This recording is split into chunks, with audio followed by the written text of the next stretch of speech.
baik-baik orang laki-laki bila dia berstatus sebagai suami wajib beri nafkah isterinya, sama ada beri mata benda atau beri wang untuk belanja. Apa dia? Makan minum, pakaian, tempat tinggal. Kalau sakit, ubat-ubatan dan rawatan.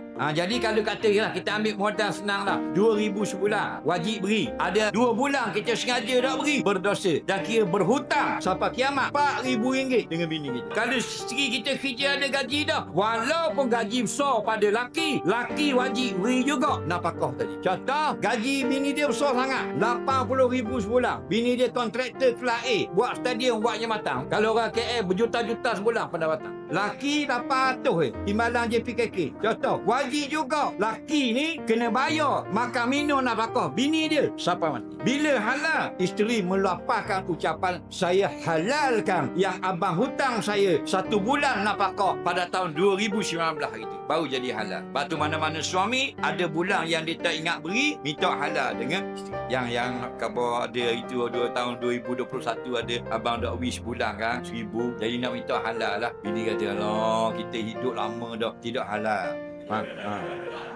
Tidak halal, wajib bayar. Ada tidak halal, pandang mukamu. Tak bayar, berdosa. Jaga baik-baik. Nak bini ramah. Mungkin jabat agama minta minta borang poligami je. Lepas tu kat gaji dia tulis minimal RM9,000. Kalau nak nikah 2, dah mu RM900 gaji.